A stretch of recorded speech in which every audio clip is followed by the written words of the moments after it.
आयुक्तालय कॉलेज शिक्षा राजस्थान, ज्ञान सुधा सक्सेस साथी यूट्यूब चैनल पर आपका हार्दिक स्वागत है। मैं doctor Dilip Kumar Rathore, assistant professor of botany, government college Bundi, आप सभी का स्वागत करता हूं। आज के इस वीडियो में हम प्रकाश संश्लेषी वर्णक पर चर्चा करेंगे और हम इसके अंतर्गत विभिन्न प्रतियोगी परीक्षाओं में पूछे जाने वाले प्रश्नों का भी समावेश किया गया है, उस पर भी चर्चा करेंगे। सबसे पहले हम ये समझेंगे कि प्रकाश संश्लेषी वर्णक क्या होते हैं, कितने प्रकार के होते हैं, इनकी संरचना क्या है, इनमें अंतर क्या है, कितने इसमें अलग अलग प्रकार से पौधों में ये किस विन्यास में व्यवस्थित रहते हैं। आइए आज हम चर्चा करेंगे प्रकाश संश्लेषी वर्णकों पे। यदि हम इसको डिफाइन करें कि ये पिगमेंट्स प्रकाश संश्लेषी वर्णक क्या होते हैं, तो पादपों में उपस्थित विभिन्न वर्णक जो प्रकाश का अवशोषण कर उसको रासायनिक ऊर्जा में परिवर्तित करते हैं, लाइट एनर्जी को केमिकल एनर्जी में कन्वर्ट करते हैं, उसे प्रकाश संश्लेषी वर्णक कहते हैं। यहां डायग्राम में हम अलग अलग प्रकार के प्लांट्स के फ्लावर्स अलग अलग कलर के हम देख रहे हैं।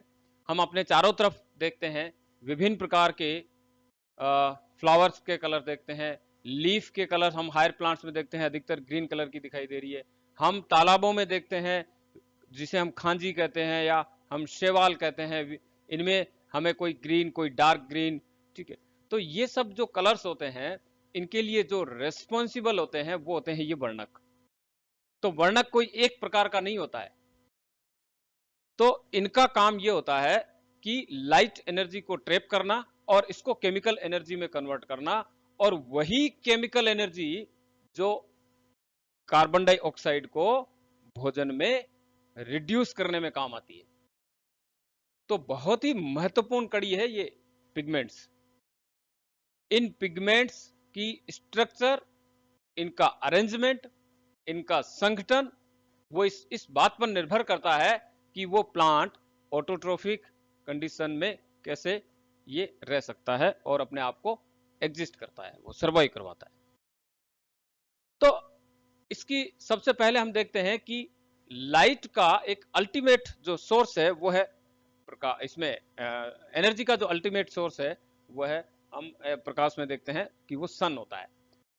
तो लाइट का अल्टीमेट सोर्स सन हो गया, तो प्रकाश जो है हमें सूर्य से मिलता है, और ये जो हम देखते हैं कि ये वेव फॉर्म में भी होता है और ये पार्टिकल फॉर्म में भी होता है, ठीक है। तो जो हमें दिखाई देता है वो है दृश्य प्रकाश, और इस दृश्य प्रकाश का यदि हम यहां पर देखें इस डायग्राम में, तो हम यहां देख सकते हैं कि विजिबल लाइट में हम नॉर्मली देखते हैं कि 400 से लेकर के 700 नैनोमीटर तक का उसका रेंज है, और ये जो स्पेक्ट्रम होता है जिसमें 7 कलर्स होते हैं। और जो जो हम इससे, यदि मैं इसको थोड़ा सा पेन से हाईलाइट करूं कि विजिबल लाइट से यदि हम कम नैनोमीटर, घटते हुए नैनोमीटर की तरफ जाएंगे, तो इसका मतलब ये हुआ कि इसके नैनोमीटर यानी तरंग दैर्ध्य जो है वो डाउन होगी, घटेगी, और एनर्जी जो है उसमें उतनी ही ज्यादा होगी। तो यूवी लाइट, देन उससे कम यदि तरंग दैर्ध्य देखेंगे वेवलेंथ, वो एक्सरे की, और एक्सरे से कम देखते हैं, देन गामा की आती है। तो गामा रेज जो होती है इसकी तरंग दैर्ध्य बहुत कम होती है, और जिसकी तरंग दैर्ध्य जितनी कम होगी उसमें एनर्जी उतनी ही ज्यादा होगी, ठीक है। पेनिट्रेशन का पावर उतना ही हाई होगा। और जो ही हम इसमें 700 नैनोमीटर से ऊपर की तरफ चलेंगे, इंफ्रारेड, माइक्रोवेव या रेडियो वेव्स की तरफ, तो धीरे धीरे इनकी वेवलेंथ तो बहुत ज्यादा होगी, लेकिन इनमें एनर्जी जो है वो बहुत कम होगी। तो फ्रीक्वेंसी लो होगी, इनकी एनर्जी कम होगी, ठीक है, लेकिन वेवलेंथ काफी लॉन्ग होगी। तो ये जो है क्वेश्चन कई बार पूछा जाता है, कंपेरेटिव दे देते हैं उसमें कि लो एनर्जी और लो फ्रीक्वेंसी, या फिर हाई एनर्जी और हाई फ्रीक्वेंसी की कौन सी वेवलेंथ होती है, ठीक है, वेव्स होती है। तो इस बात पर हमें ये क्लियर होना चाहिए कि जब हम दृश्य प्रकाश की बात करेंगे तो हम बात करते हैं कि ये 400 से लेकर के 700 तक का एक मोटा मोटा स्पेक्ट्रम आता है, जिसमें 7 कलर्स होते हैं, और ये 7 कलर्स जिसे हम विबग्योर के नाम से जानते हैं। ठीक है, अब नेक्स्ट जो है हम डायरेक्ट आते हैं इन पिगमेंट्स पे। तो जहां हम हायर प्लांट्स की बात करते हैं, उच्च पादपों की बात करते हैं, तो हम देखते हैं अपने चारों तरफ कि ये ग्रीन कलर के होते हैं, हरे रंग के होते हैं, और हम शुरू प्रारंभ से ही अपनी पिछली कक्षाओं में हम पढ़ते आए हैं कि इनमें हरा रंग होता है, वो पर्णहरित की वजह से होता है। तो पर्णहरित एक पिगमेंट है, एक वर्णक है। लेकिन हमें ये पता होना चाहिए कि केवल क्या पर्णहरित ही इस हरे रंग के लिए जिम्मेदार होता है, या इसके साथ कुछ असेसरी पिगमेंट्स भी होते हैं, क्या उनका रोल क्या होता है, यदि वो नहीं होते हैं तो क्या पर्णहरित के बल पे ही कि प्लांट ग्रीन दिखाई देगा या फोटोसिंथेसिस कर सकता है। तो हम इन पिगमेंट्स के रोल को देखते हुए यदि हम हायर प्लांट्स की बात करते हैं, तो हम देखते हैं कि एक डिस्कोइड शेप की स्ट्रक्चर जो होती है, जिसे डबल मेम्ब्रेन ऑर्गेनेल क्लोरोप्लास्ट कहते हैं, उस क्लोरोप्लास्ट में ये जो स्ट्रक्चर दिखाई दे रही है, इस क्लोरोप्लास्ट में हमें कुछ स्टेक्स नजर आती है, जिसे हम ग्रेना कहते हैं। तो ऐसे बहुत सारी जो है वो ग्रेना होती है, granum, more than one granum जो है मिलके ग्रेना बनाती है, और ये आपस में इंटरकनेक्टेड रहती है। तो यहां पर हम यदि इसमें हर एक ग्रेनम की स्ट्रक्चर को देखते हैं, तो हम जानते हैं कि वो थाइलेकोइड से मिलकर बनी होती है, जो कि एक सिंगल मेम्ब्रेन कवर्ड होता है। ध्यान रहे, थाइलेकोइड एक सिंगल मेम्ब्रेन कवर्ड होता है, और सिंगल मेम्ब्रेन की स्ट्रक्चर हमें यहां देख सकते हैं, ये सिंगल मेम्ब्रेन की स्ट्रक्चर है, लिपिड की मेम्ब्रेन। और इस लिपिड मेम्ब्रेन पर हम यहां देख सकते हैं कि ये क्लोरोफिल के मॉलिक्यूल्स होते हैं जो इसमें एम्बेडेड रहते हैं। तो अब हम चलते हैं कि वर्णकों के प्रकार कौन कौन से हैं। तो यहां पर क्लोरोफिल की हम बात कर रहे थे, तो इसमें एम्बेडेड रहते हैं, तो इसके साथ और भी पिगमेंट्स होते हैं। तो अब हम चलते हैं कि पहला पिगमेंट, जिसे हम इसको पिगमेंट्स पूरे को हम दो कैटेगरी में डिवाइड करते हैं, एक मुख्य पिगमेंट जो इसको मुख्य वर्णक कहते हैं, और दूसरे टाइप के जो होते हैं वो सहायक। तो मुख्य वर्णक देन सहायक वर्णक। हम मुख्य वर्णक में देखते हैं पर्णहरित को, ये मुख्य वर्णक है, और सहायक वर्णक में हम बात करें तो कैरोटीनॉइड्स, फाइकोबिलिन्स, फ्लेविनॉइड्स, बीटासाइनिन, फाइटोक्रोम भी आते हैं। अब हम बात करेंगे पर्णहरित पे, जिसे हम क्लोरोफिल कहते हैं। सभी प्रकाश संश्लेषी पादपों में उपस्थित हरे वर्णक क्लोरोफिल या पर्णहरित कहलाते हैं। कुल 8 प्रकार के हैं, जिसमें से 3 जो है वो बैक्टीरिया में या जीवाणुओं में उपस्थित होते हैं, जिसे बैक्टीरियो क्लोरोफिल कहते हैं। ठीक है, और यदि इनकी प्रॉपर्टी देखी जाए तो ये कार्बनिक विलायकों में विलय होते हैं, लेकिन जल में अविलय होते हैं। और नीचे के जो ग्राफ यदि हम देखें, तो ये इसमें वाई एक्सिस पे इसका एब्जॉर्प्शन दिखाया गया है, और एक्स एक्सिस पे वेवलेंथ दिखाई गई है। तो यदि हम दृश्य प्रकाश में, जहां हम 400 नैनोमीटर से 700 नैनोमीटर के बीच में यदि इसको एक इसका एब्जॉर्प्शन स्पेक्ट्रम शो करें, अवशोषण स्पेक्ट्रम की बात कर रहे हैं हम, कि पूरी रेंज 400 नैनोमीटर से लेकर 700 नैनोमीटर के बीच में पूरे विजिबल लाइट को क्लोरोफिल मॉलिक्यूल्स के द्वारा अवशोषित करके उसके अवशोषणांक के विरुद्ध यदि ग्राफिकल रूप में रिप्रेजेंट करते हैं, तो हमें इस प्रकार से दिखाई देता है। यह कहलाता है अवशोषण स्पेक्ट्रम। हम क्लोरोफिल ए और क्लोरोफिल बी, इन दोनों का अवशोषण स्पेक्ट्रम स्क्रीन पे देख रहे हैं। तो हम ये पाते हैं कि लगभग ग्रीन का जो एरिया, ये इसमें ब्लू का जो एरिया है, इस ब्लू एरिया में इनका पीक हाईएस्ट है। क्लोरोफिल ए और बी का अवशोषण करने की क्षमता जो है, यानी कि ब्लू लाइट को ये सबसे ज्यादा अवशोषित कर रहे हैं, ये पीक इनका हाईएस्ट है। और फिर ये डाउन हो जाता है, ग्रीन में बहुत डाउन हो जाता है, फिर धीरे धीरे देखें तो जहां पर रेड एरिया आ रहा है, यहां पे ये हाईएस्ट आता है। ठीक है, सेकेंड हाईएस्ट। तो इस पूरे स्पेक्ट्रम में ब्लू लाइट हम देखते हैं, ब्लू लाइट और यहां पे रेड लाइट, ये दो एरिया ऐसा है जहां पर ये हाईएस्ट एब्जॉर्प्शन होता है। ये इसका एक्शन स्पेक्ट्रा है क्लोरोफिल ए और बी का। तो अंतर पूछा जाता है अवशोषण स्पेक्ट्रम और इसमें एक्शन स्पेक्ट्रम में। तो क्लोरोफिल ए के एक्शन स्पेक्ट्रम की बात करेंगे तो प्रकाश संश्लेषण में ब्लू एंड रेड एरिया जो है वेवलेंथ का, ये सबसे ज्यादा वेवलेंथ इफेक्टिव होती है, ब्लू एंड रेड। तो प्रकाश संश्लेषण में सबसे ज्यादा यदि इफेक्टिव तरंगदैर्ध्य के बारे में क्वेश्चन पूछा जाए तो हम ब्लू और रेड को कहेंगे, क्योंकि यहां पर इसका अवशोषणांक सबसे उच्च होता है। अब हम बात करते हैं इसकी स्ट्रक्चर पे। क्लोरोफिल की मुख्य रूप से दो पार्ट है, एक इसका सर भाग, एक इसका टेल, पूंछ का भाग, सर और पूंछ। तो यहां यदि हम बात करेंगे तो ये एरिया जो है यहां तक, ये इसका पूरा सर भाग है, हेड रीजन है, और आगे का रीजन जो है ये पूरा टेल रीजन है।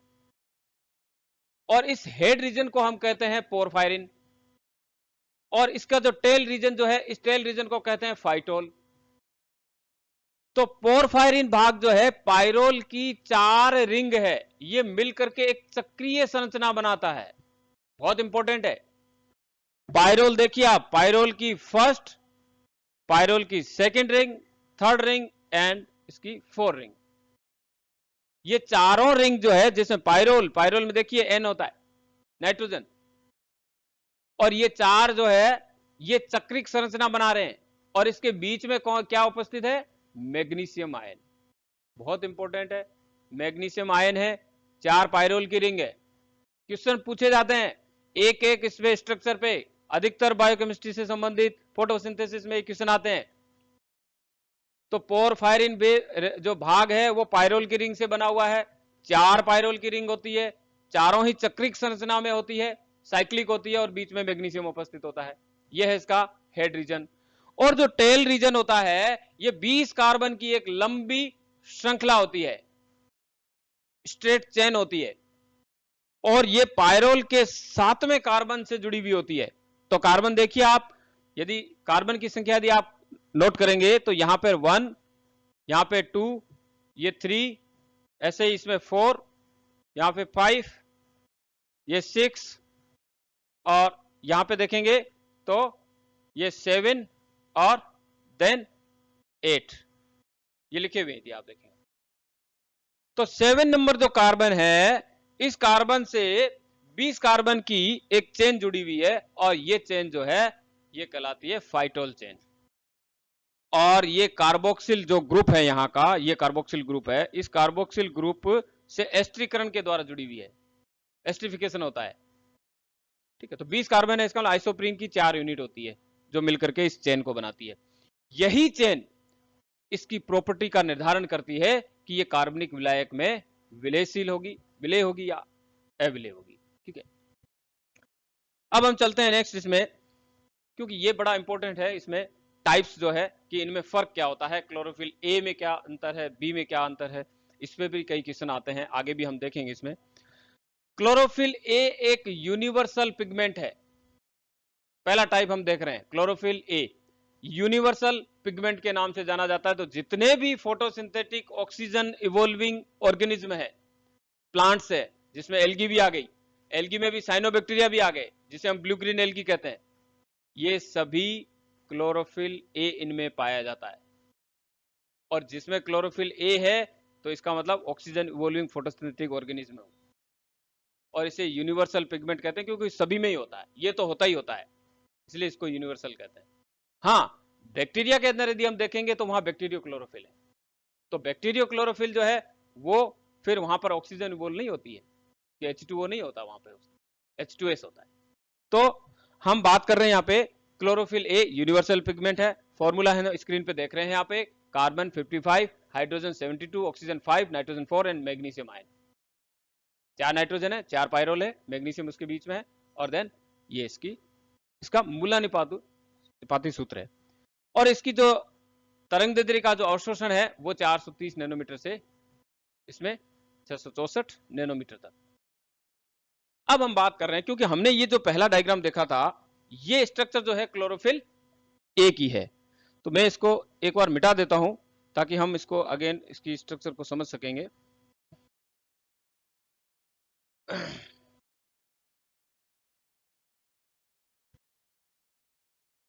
से इसकी, क्योंकि क्लोरोफिल ए और क्लोरोफिल बी जो है और सी जो है इनमें अंतर आएगा, और यही अंतर हमको समझना है, क्योंकि इसी पे ही कई क्वेश्चन जो है वो बनते हैं। तो मैं यहां पर हम आगे चलते हैं नेक्स्ट स्लाइड में और बी स्ट्रक्चर पे आते हैं, क्लोरोफिल बी पे। क्लोरोफिल बी में फॉर्मूला आप देखिए, कार्बन, क्योंकि ए और बी में हम कंपैरिजन करते जाएंगे, कार्बन की संख्या में कोई अंतर नहीं है, हाइड्रोजन 2 कम है, ठीक है, ऑक्सीजन 1 बढ़ गया, नाइट्रोजन वही है और मैग्नीशियम की संख्या भी वही है। ए और बी में डिफरेंस देख रहे हैं, तो ये अंतर कहां से आया?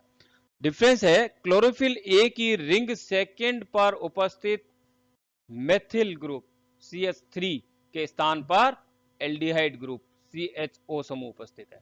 तो अब हम चलते हैं उस डायग्राम पे और हम ये देखते हैं कि सेकेंड रिंग के कौन से CH3 सेकेंड रिंग पर, तो हम बैक चलते हैं, रिंग सेकेंड फर्स्ट और रिंग सेकेंड, तो रिंग सेकेंड के तीसरे कार्बन पर, रिंग सेकेंड के थर्ड कार्बन पर जो मेथिल ग्रुप जुड़ा हुआ है CH3, उसकी जगह एल्डिहाइड ग्रुप आ गया।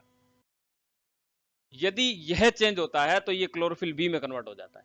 तो क्लोरोफिल ए और बी में अंतर यही है, क्वेश्चन पूछे गए हैं कि कौन सी रिंग पर क्या चेंजेस हो रहा है। Second ring carbon number third, methyl के स्थान पर क्या जुड़ रहा है? एल्डिहाइड ग्रुप जुड़ रहा है। तो ये हो गया इसमें क्लोरोफिल बी, और ये इसकी रेंज है 460 टू 647 नैनोमीटर। मेथनॉल में ये डिजोल्व होता है, घुलनशील होता है, और क्लोरोफिल ए के साथ उपस्थित, ए के साथ जितने भी हायर प्लांट्स है उसमें ये 2:1 में रेशो में ये उपस्थित होता है। जो ग्रीन एल्गी होती है उसमें होता है। तो कहने का मतलब ये है कि यदि क्लोरोफिल ए के साथ में क्लोरोफिल ए के साथ में क्लोरोफिल बी उपस्थित है तो वह ग्रीन कलर देगा, ए प्लस बी, ए तो सब में होता है, प्लस बी उपस्थित होते ही ग्रीन कलर होता है। तो हरे रंग के पादप जितनी भी है, हरी शैवाल जितनी भी है, जो क्लोरोफाइसी होती है, उनमें सब में क्लोरोफिल ए के साथ बी उपस्थित होता है। अब हम चल रहे क्लोरोफिल सी में, सीधा सा है, क्लोरोफिल ए और सी में एक अंतर है कि क्लोरोफिल सी में फाइटोल चेन अनुपस्थित होती है, यानी कि वो जो पीछे की 20 कार्बन की चेन है वो टोटली अब्सेंट होगी। तो वो अब्सेंट होते ही ये पिगमेंट जो है ये जल में घुलनशील हो जाता है। तो इसका मतलब ये हुआ कि फाइटोल चेन जो है वो निर्धारित करती है कि वो कार्बनिक विलायकों में विलय होगी या नहीं होगा वो पिगमेंट। यदि अनुपस्थित है इसका मतलब वो जल में घुलनशील है, जलीय अल्कोहल में घुलनशील है। तरंगदैर्ध्य की रेंज हम देख रहे हैं स्क्रीन पे, और ये उपस्थित किसमें, अधिकतर क्वेश्चन एग्जांपल पे आते हैं कौन सा पिगमेंट किसमें उपस्थित होता है। तो क्लोरोफिल ए के साथ यदि सी उपस्थित है तो वो ब्राउन कलर होता है। तो ये भूरी शैवाल, हालांकि इसमें बहुत सारे एक्स्ट्रा जेंथोफिल्स होते हैं वो भी रेस्पॉन्सिबल होते हैं। भूरी शैवाल, डाइटम, डाइनोफ्लेजिलेट्स, क्राइसोमोनाड्स, ये सभी एल्गी के अलग अलग क्लासेज हैं। तो उनमें क्लोरोफिल बी इन सब में नहीं होता है, A+C होता है। ध्यान रहे, यदि हमें पिगमेंट्स के वेरिएशंस को देखना है तो हम एल्गी में उसकी अलग अलग क्लासेस के अंदर कंपैरेटिव स्टडी कर सकते हैं। वहां हमें क्लोरोफाइसिल से लेकर के साइनोफाइसी तक सारी जितनी भी 11 क्लासेस जो फ्रिच ने डिवाइड कर रखी है, फ्रिच ने, उसमें हम कंपैरेटिव स्टडी आराम से करेंगे। तो ये सारी जो है वेरिएशन जो है पिगमेंट्स का हमें वहां दिखाई देता है, बहुत ही अच्छा।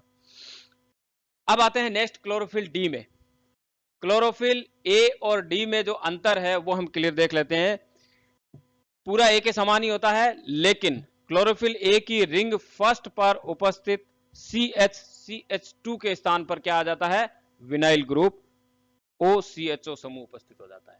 पीछे डायग्राम में चलते हैं हम, ये देखिए, first ring carbon number second, ring first carbon number 2 पर CH2 के स्थान पर कौन सा आ गया?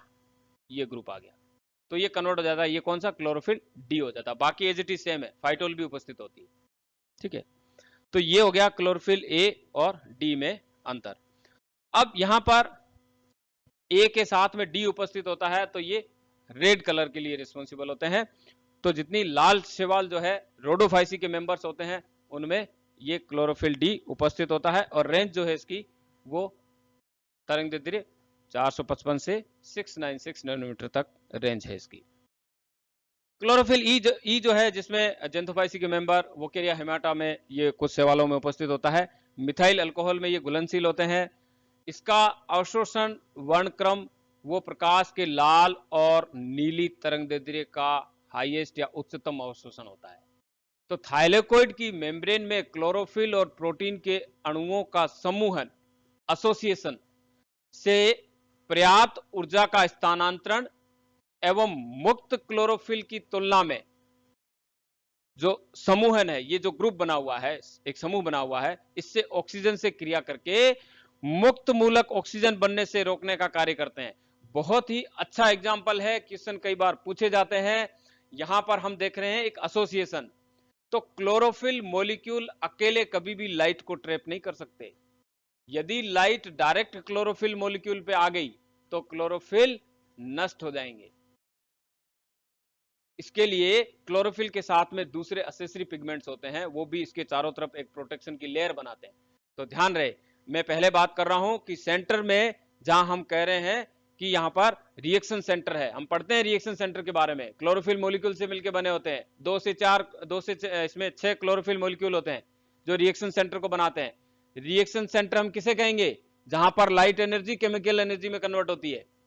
तो उसके बाहर chlorophyll A, then chlorophyll B, और क्लोरोफिल बी के चारों तरफ जो है वो एसेसरी पिगमेंट्स की लेयर होती है।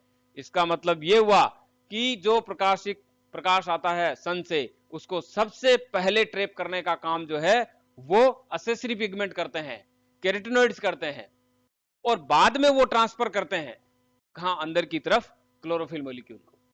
इसलिए लाइट डायरेक्ट क्लोरोफिल मॉलिक्यूल कभी अवशोषित नहीं करते हैं। हायर प्लांट्स की बात करते हैं।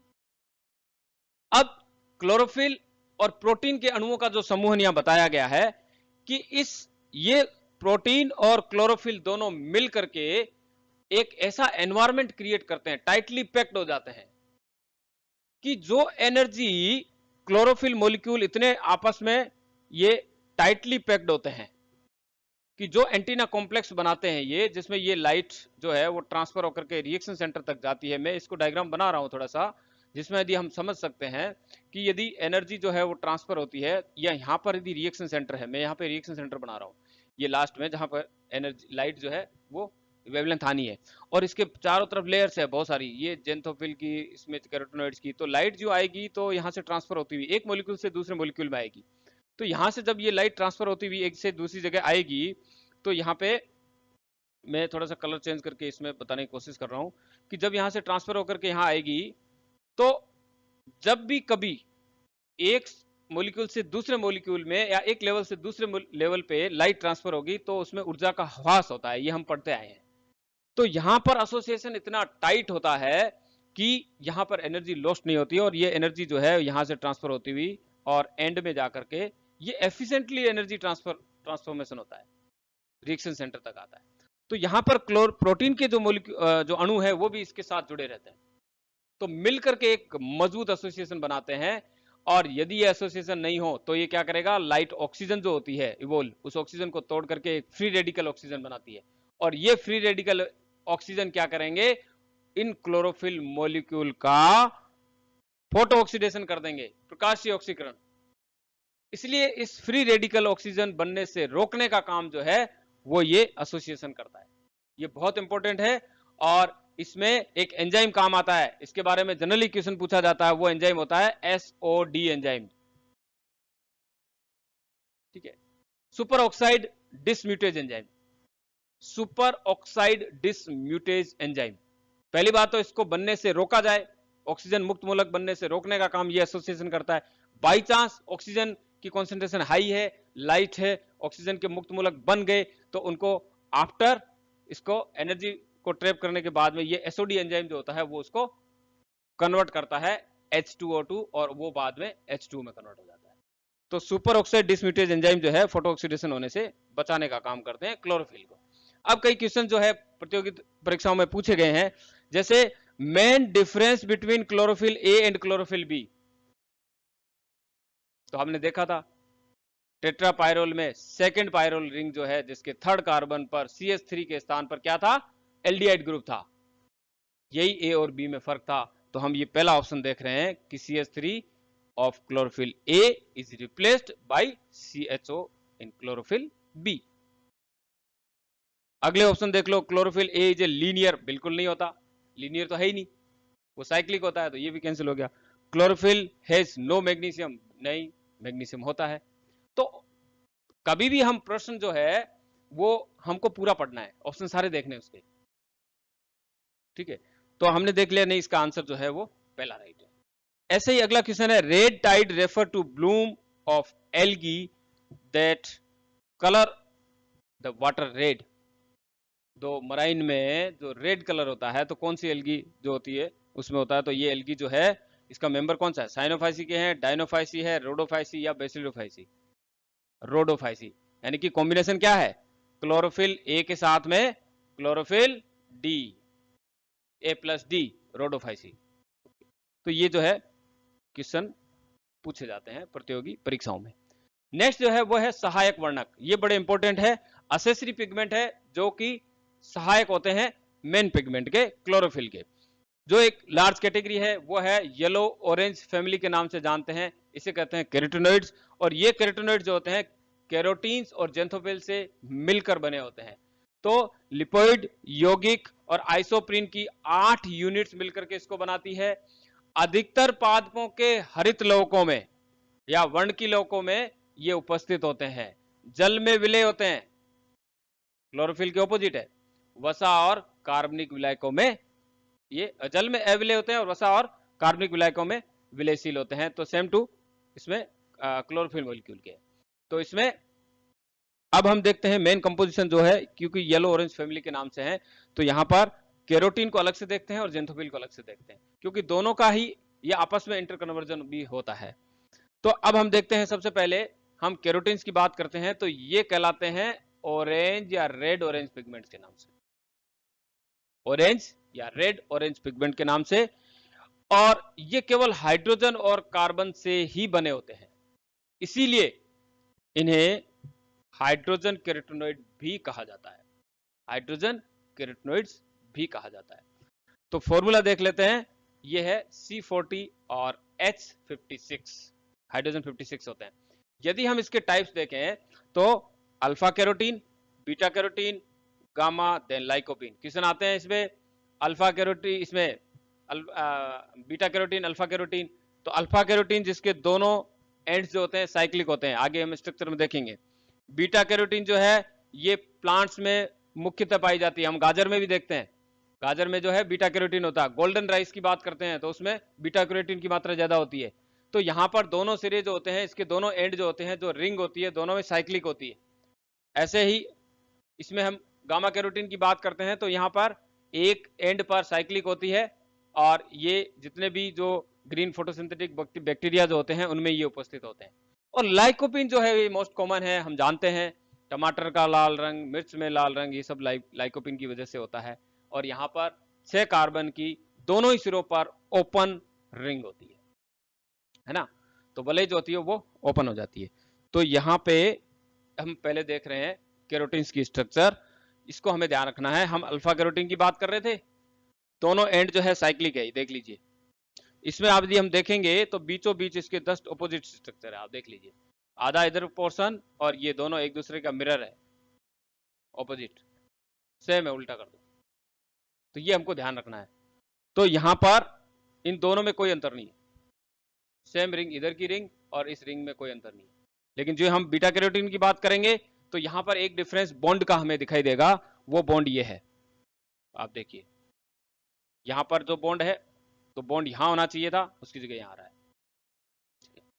तो अब हम बात कर रहे हैं लाइकोपिन की। तो लाइकोपिन पे हमने बात की थी, ये इसमें ये इसकी स्ट्रक्चर बीचों बीच यदि हम देखेंगे तो लाइकोपिन पे यहाँ पे अंतर आ जाए। तो ये कैरोटीन की अलग अलग स्ट्रक्चर है, यदि हम देखेंगे तो इससे रिलेटेड क्वेश्चन की बात करते हैं कि red pigment found in the ripe tomatoes are called. तो पके हुए टमाटर में लाल रंग किसकी वजह से होता है, अभी हमने देखा लाइकोपिन, राइट आंसर है। ल्यूकोप्लास्ट नहीं है, क्लोरोप्लास्ट नहीं है, कैरोटीन। तो कैरोटीन का देखो कई बार क्वेश्चन ऐसे आते हैं जिसमें ऑप्शंस जो है वो कॉन्ट्राडिक्टरी होते हैं, लगता है कि ये दोनों भी इसमें हो सकते हैं, तो हमें ये देखना है कि एक तो वर्जन हमें देखना है कि हिंदी और इंग्लिश में है तो इंग्लिश को प्रेफर किया जाता है, तो हमें इंग्लिश का ही देखना है। और इंग्लिश में भी आपको टैली करना है, हो सकता है कि इंग्लिश में जो ऑप्शन दे रखा हो हिंदी में ऑप्शन में चेंज हो, तो हमें इंग्लिश को ही प्रेफर करना है, एक पहली बात। दूसरा ये कि कई बार ऑप्शंस जो है वो हमें ये नजर आते हैं, जैसे अब इस क्वेश्चन में यदि हम देखें, ये क्वेश्चन पूछा गया, अब इसमें लाइकोपिन भी लिखा हुआ है और इधर कैरोटीन भी लिखा हुआ है, तो लाइकोपिन कैरोटीन का पार्ट है, ठीक है, कोई ऑब्जेक्शन उठा सकता है। लेकिन एक्चुअली हम जानते हैं कि टमाटर के अंदर लाल रंग किसका है, किसके कारण होता है, लाइकोपिन की वजह से, तो हमको आंसर जो है वो लाइकोपिन ही करना है। कोई आदमी कर रहे नहीं हमने तो कैरोटीन किया, और इसमें ऑब्जेक्शन है हमारा कि कैरोटीन पे हमने डाल दिया है ना, और लाइकोपिन तो इसी का पार्ट है, लेकिन एक्चुअली में जब लाइकोपिन दिया हुआ है तो हमें लाइकोपिन ही करना है।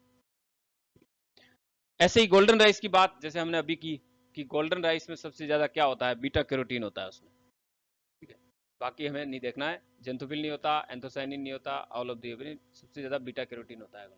रिच इन पूछा है, किससे रिच होता है, वो बीटा कैरोटीन होता है। नेक्स्ट अब जो दूसरा पार्ट है कैरोटीनॉइड का वो है जेंथोफिल, जिसे येलो फैमिली के नाम से जानते हैं, येलो पिगमेंट के नाम से भी जानते हैं। पीला रंग जो होता है वो इन्हीं सहायक वर्णकों के द्वारा निर्धारित होता है। तो यहां अंतर क्या है कैरोटीन और जेंथोफिल में, एक अंतर है बहुत बड़ा मेजर, वो यहां में पहली लाइन में दिख रहा है कि कार्बन और हाइड्रोजन के अतिरिक्त क्या है, यहां पे ऑक्सीजन उपस्थित है। ये बहुत बड़ा अंतर है, इसीलिए इसे क्या कहते हैं, ऑक्सीजनेटेड कैरोटीन्स कहा जाता है। उनको हम क्या कह रहे थे कैरोटीन्स को, हाइड्रोकार्बन कैरोटीन्स। यहां पर क्योंकि उस हाइड्रोजन और कार्बन ही होते हैं, यहां पर ऑक्सीजन भी है, इसलिए इसको ऑक्सीजनेटेड कैरोटीन्स कहते हैं। ये क्वेश्चन पूछे जाते हैं कि निम्न में से कौन सा ऑक्सीजनेटेड कैरोटीन्स है, तो वहां पे कैरोटीन भी दे देंगे ऑप्शन में, और जेंथोफिल के टाइप भी दे देंगे। तो ऑक्सीजन आ गया इसका मतलब जेंथोफिल है, कैरोटीन पे सोचना ही नहीं है हमको, ठीक है। तो ऑक्सीजन जो है वो किस फॉर्म में हो सकती है, वो हाइड्रोक्सिल फॉर्म में भी हो सकती है, कार्बोक्सिल फॉर्म में भी हो सकती है, मिथोक्सिल में, एपोक्साइड किसी भी रूप में उपस्थित हो सकती है। तो पादपों में जो यंग लीव्स होती है उनमें इनकी मात्रा जो है वो ज्यादा होती है, कैरोटीन से ज्यादा होती है जेंथोफिल्स की। बहुत सारे एग्जांपल है, ल्यूटीन, फ्यूकोजेंथीन, फ्यूकोजेंथीन जो फ्यूफाइसी के मेंबर्स में इनमें पाई जाती है, क्रिप्टोजेंथीन क्रिप्टोफाइसी के अंदर, जियाजेंथीन, वाइलोजेंथीन, जिया इसमें डाइटोजेंथीन, डाइडिनोजेंथीन, ठीक है, डाइनोजेंथीन, बहुत सारे हैं, तो डाइटम्स के अंदर इसमें पाए जाते हैं।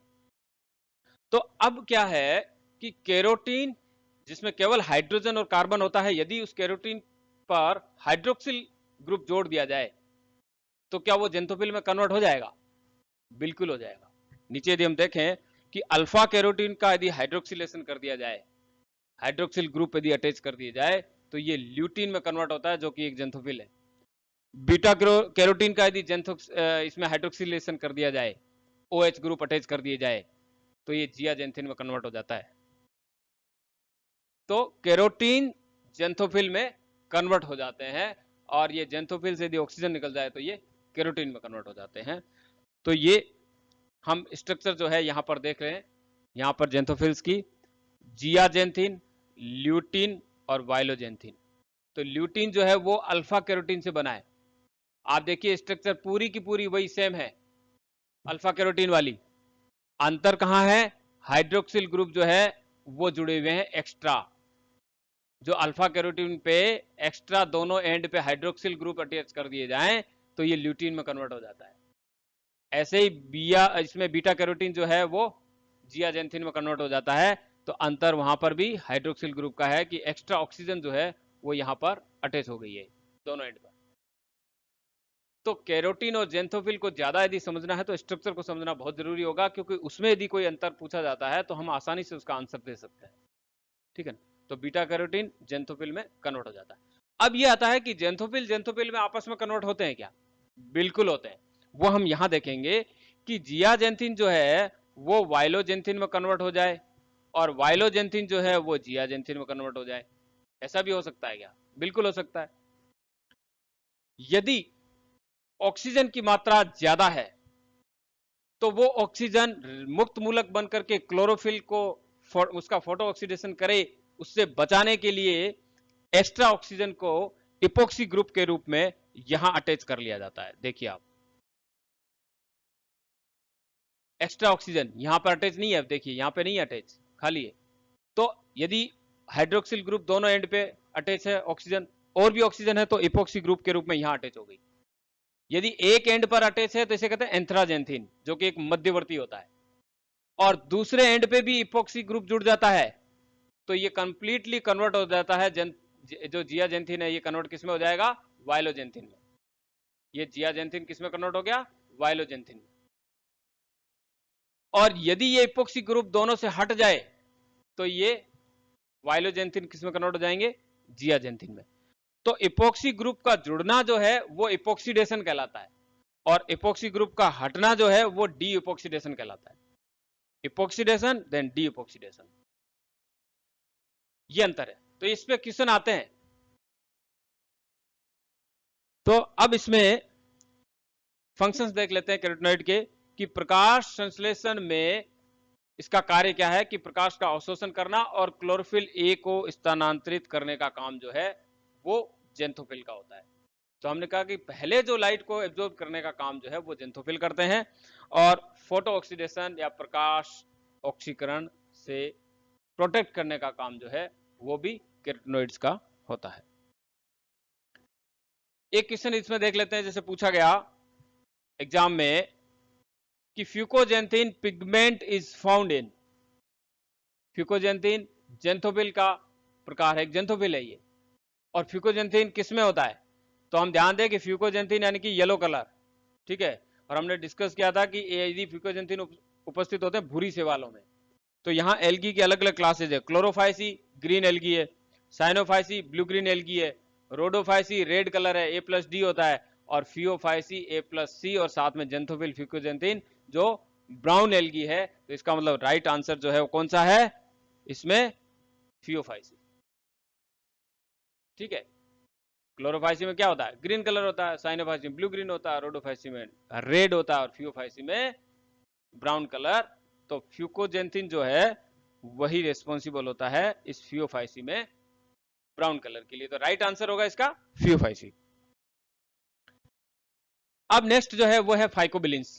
फाइकोबिलिन्स या फाइकोबिली प्रोटीन्स, ये सहायक वर्णक के रूप में कार्य करते हैं, और ध्यान रहे ये रेड एल्गी रोडोफाइसी के मेंबर्स में और ब्लू ग्रीन एल्गी के अंदर और उच्च पादपों में फाइटोक्रोम के रूप में उपस्थित होते हैं। तो ये फाइटोक्रोम एक अलग टॉपिक हो गया, इसको हम बाद में डिस्कस करेंगे।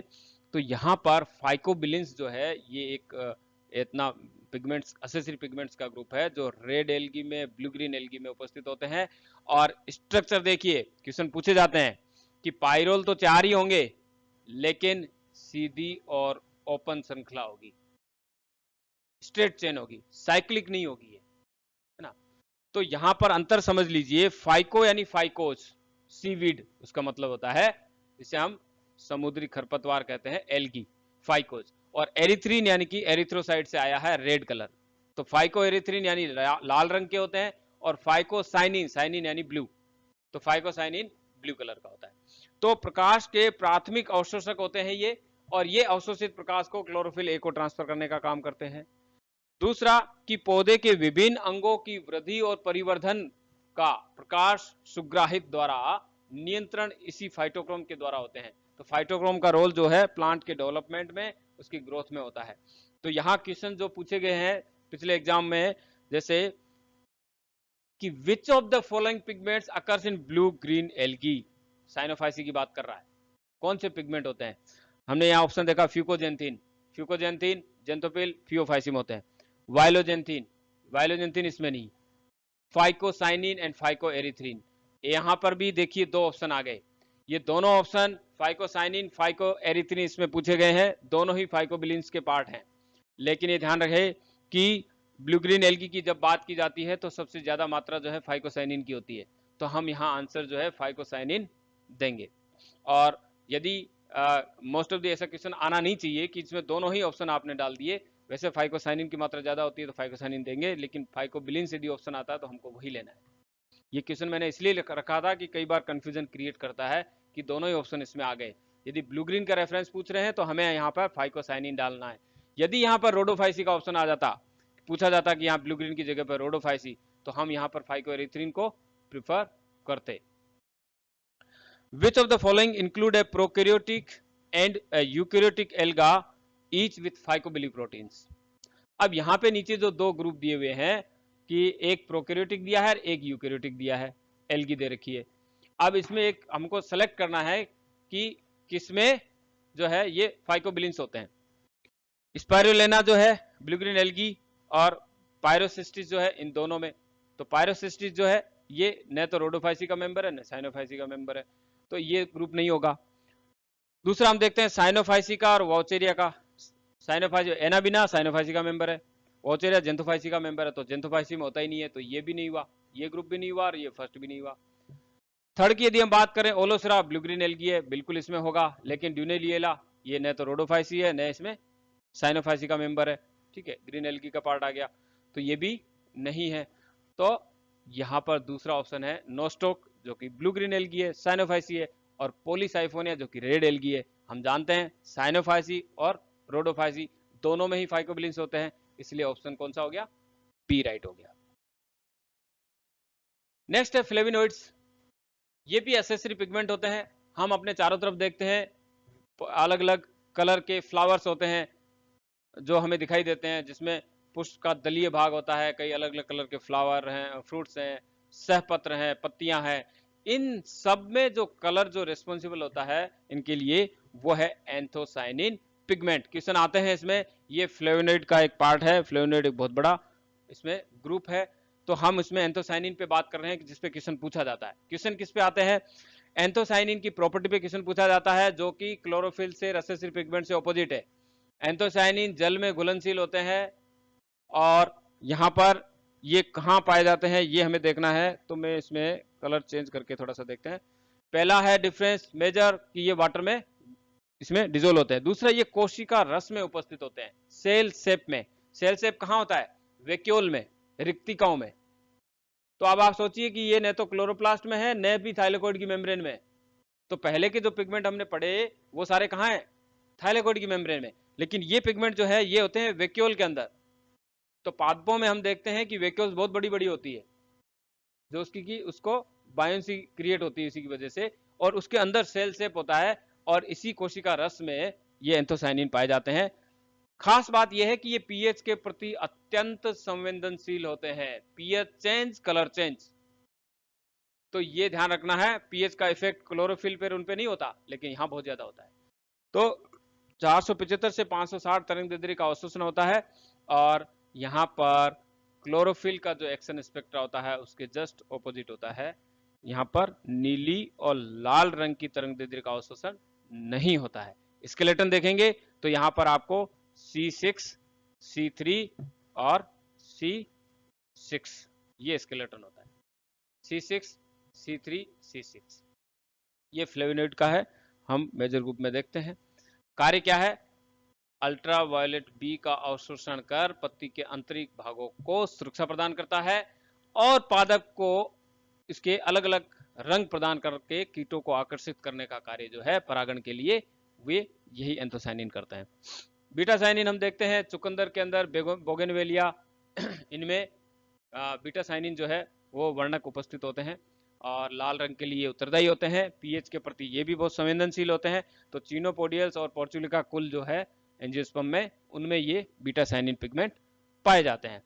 फाइटोक्रोम की बात करते हैं, जो हमने बात की कि वो प्लांट की ग्रोथ के लिए, उसके डेवलपमेंट के लिए रिस्पॉन्सिबल होते हैं। 4 पायरोल की रिंग होती है, वो ओपन चेन होती है, और ये फाइटोक्रोम जो है जिसमें पीआर और पीएफआर ये आपस में इंटर कन्वर्जन होता है। पीआर जो है वो जो स्टेबल होती है, पीएफआर जो है अनस्टेबल होती है, लेकिन उसमें स्ट्रक्चर जो है एक इनएक्टिव होती है और ये एक्टिव स्टेज पीएफआर होती है। तो इस प्रकार एक क्वेश्चन यदि हम इसमें देखते हैं जो कि पूछा गया है कि which of the following represent a linear tetrapyrrole structure. तो लीनियर टेट्रापायरोल में यदि हम ऑप्शन देखते हैं तो क्लोरोफिल जो होता है वो क्लोज्ड होती है, तो ऑल ऑफ दी अबव वाला ऑप्शन भी गया, ठीक है। अब 2 बच गए, तो 2 में हमने ये जानते हैं कि फाइटोक्रोम जो है वो पायरोल की 4 रिंग होती है और चारों की चारों बिल्कुल स्ट्रेट होती है, ओपन होती है, तो आपका राइट आंसर हो गया फाइटोक्रोम। तो इस प्रकार यहाँ आज हमने